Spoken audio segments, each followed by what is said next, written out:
Hey guys, I'm Nisa Homey and welcome back to my channel.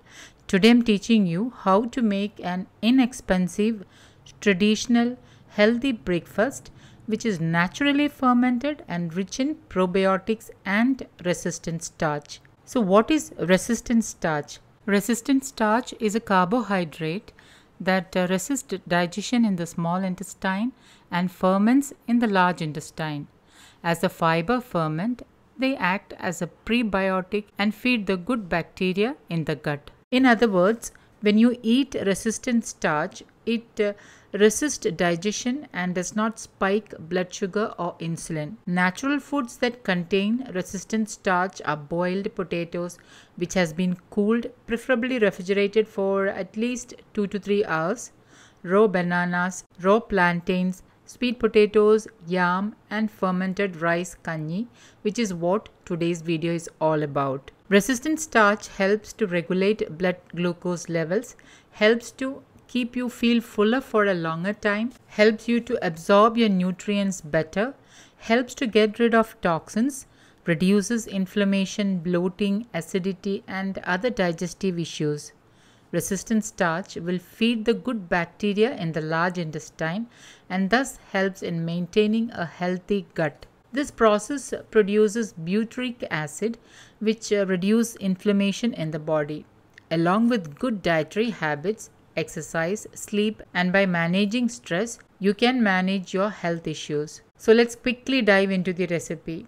So I'm cooking Kerala Matta rice, also known as Kerala red rice, and I prefer to use a clay pot to cook the rice. I have already shared a detailed video on how to cook Kerala Matta rice. Please do check it out to understand more. Links will be updated at the end of this video. You can use any locally sourced rice to make this.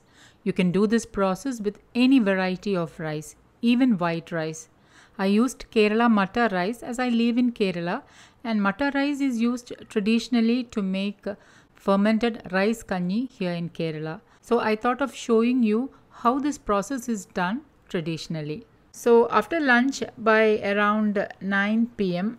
I pour in some room temperature water to the leftover remaining rice and cover and let it sit overnight. Also, I don't use a tight lid to cover the clay pot as I want the wild airborne yeast to help with the natural fermentation process. So the next day morning, the rice kanji, which we call as Pazham kanji in Malayalam, will turn out to be one of the healthiest food on the planet. The overnight fermentation of rice has resulted in developing resistant starch, which makes it a naturally fermented probiotic food. Have this rice along with the fermented water as a breakfast. There are many healthy traditional side dishes which goes well with the kanji. There are many healthy traditional side dishes which goes with this rice kanji. Today I am serving the kanji with moong dal. It is a thoran made with moong dal, also known as cherupayaru parippu in Malayalam, and lemon pickle. Pickles made in the traditional way is also a good source of probiotics.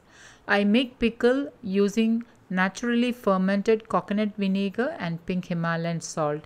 And I use very less oil. The pickle which I make do keep good for many months. I don't refrigerate the pickle. It stays good at room temperature. Please do check my pickle recipes. Links will be updated at the end of this video. Recently, I have also shared how to make salted mango, that is gut-friendly salted mango made with naturally fermented coconut vinegar. Please do check it out to understand more. This traditional combination of kanji and payar makes it a nutrient-dense, healthy meal perfect for your gut health, for weight loss, hormonal imbalance, thyroid and PCOS health. So guys, do try to include these kind of traditional fermented rice kanji in your meals so that you can have a healthy gut. Thank you for watching, and until next time, take care. Bye-bye.